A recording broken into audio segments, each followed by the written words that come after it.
ఇప్పుడు ఆల్రెడీ ప్రభుత్వానికి హెలికాప్టర్ ఉందా, అది మంత్రులకు ఇచ్చేస్తారట, రేవంత్ రెడ్డికి సపరేట్ హెలికాప్టర్. అంత ఏం పని చేసినని చెప్పి మీకు ఒక్కొక్క హెలికాప్టర్ అన్నా నాకు అర్థమైతలేదు. ఎందుకన్నా మీకు హెలికాప్టరు? అంతకన్నా ఏం కట్టలు కడుతురని చెప్పి కాంగ్రెస్ ప్రభుత్వంలో ఓ రైతు బంధు ఇచ్చిరా, ఓ రుణమాఫీ చేసిరా, ఓ పెన్షన్ ఇచ్చిరా, నిరుద్యోగులకు ఉద్యోగాలు ఇచ్చిరా, మహిళలకు 2500 ఇచ్చిరా, కళ్యాణ లక్ష్మి ఇచ్చిరా, తులం బంగారం ఇచ్చిరా, మీరు 500 రూపాయల గ్యాస్ సిలిండర్ ఇచ్చిరా, పంట బోనస్ ఇచ్చిరా, లేకపోతే మీరు మహిళలకు ఇస్తా అని చెప్పినటువంటి బెనిఫిట్స్ ఏమైనా ఇచ్చిరా? మీరు ఏం చేసిరని చెప్పి హెలికాప్టర్లు మీకు, కొత్త కొత్త హెలికాప్టర్లు ఏమిటికి మీకు? ఏం కట్టలు కడుతున్నారని చెప్పి హెలికాప్టర్లు మీకు? ముఖ్యమంత్రికో హెలికాప్టర్ అట, మంత్రికో హెలికాప్టర్, ఒక పని చేయరి. కాంగ్రెస్ ప్రభుత్వంలో ఉన్నటువంటి 66 మంది ఎమ్మెల్యేలకు 66 హెలికాప్టర్లు ఈ ఒక పని వచ్చిపోతుంది. మరి నేల మీద తిరుగుడు బంద్ చేసి గాల్లో తిరుగురు మొత్తం. ఒక్క ఎమ్మెల్యే నియోజకవర్గాలలో తిరిగారు, హైదరాబాద్కి వచ్చి కూర్చుంటారు. మంత్రులు మొత్తం హైదరాబాద్లో మకాం వేసిరు, నియోజకవర్గాలలో జిల్లాలో తిరిగే పరిస్థితి లేదు. వీళ్ళు హెలికాప్టర్లు ఓడి వాళ్ళు హెలికాప్టర్లో తిరుగుతారట.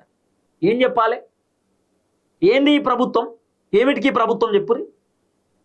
మా దగ్గర చిల్లి కావలేదు, ప్రభుత్వ ఉద్యోగుల జీతాలు ఇవ్వడానికి పైసలు లేవు, రిటైర్డ్ ఎంప్లాయీస్కు బెనిఫిట్స్ చేయడానికి పైసలు లేవు. ఇవన్నీ రేవంత్ రెడ్డి డైలాగులు కొడతాడు. మరి 150 కోట్లు పెట్టి హెలికాప్టర్ కొనడానికి పైసలు ఎడికెళ్ళి వస్తున్నాయన్న?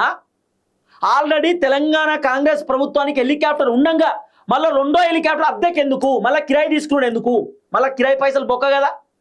మీరు ఏం పని చేస్తున్నారని ఇవాళ రేవంత్ రెడ్డి నియోజకవర్గాలలో పర్యటన చేయాలంటే రేవంత్ రెడ్డికి ఇబ్బంది అవుతుందట. రేవంత్ రెడ్డికి షెడ్యూల్ ప్రాబ్లం అవుతుందట. ఇక్కడ తిరగాలి, అక్కడ తిరగాలంటే ఇబ్బంది అవుతుంది. అదే గాలి మోటార్లు అయితే రేవంత్ రెడ్డి అక్కడ దిగుతాడు, ఇక్కడ దిగుతాడు, చక్కా పని చేయవచ్చు. ఏం చేస్తున్నాను పని? ఏం పని చేస్తున్నాను? గాడ కొడితే డైలాగే గీడ కొడతాడు, గీడ చెప్పిన ముచ్చడే గాడ చెప్తాడు, గంతే. ఏం చేస్తున్నాను చెప్పి రేవంత్ అనే గొప్ప పర్ఫార్మెన్స్ ఉందా? అద్భుతమైన పర్ఫార్మెన్స్ ఉందా? అబద్ధాలు చెప్పుట్లో 1 నెంబర్ అయిపోయింది అన్న. అబద్ధాలు చెప్పుట్లో 1 నెంబర్ అయిపోయింది రేవంత్ అన్న.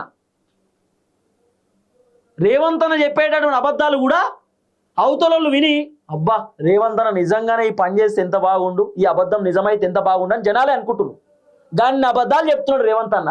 ఇలా కొత్త హెలికాప్టర్ కావాలట, కిరాయికి తీసుకోనికి రెడీగా ఉన్నారు, కొత్త కొన్ని కూడా రెడీగా ఉన్నారట. కొందమా కిరాయికి తీసుకుందామా అనే ఆలోచనలో రేవంత్ రెడ్డి ప్రభుత్వం ఉందట. ఇప్పుడు అది రేవంత్ రెడ్డి ఫైనలైజ్ చేయాలి. నేను రేవంత్ అన్నకు రిక్వెస్ట్ చేస్తున్నా, హెలికాప్టర్ దుకాణం పనిచేయి. తెలంగాణ ప్రజలకు రైతు బంధు ఇవ్వు ఫస్ట్, వడ్లు కొను ఫస్ట్, పంట బోనస్ ఇవ్వు ఫస్ట్, నువ్వు చెప్పినటువంటి 6 గ్యారెంటీలు అమలు చేయి, 420 హామీలు అమలు చేయి.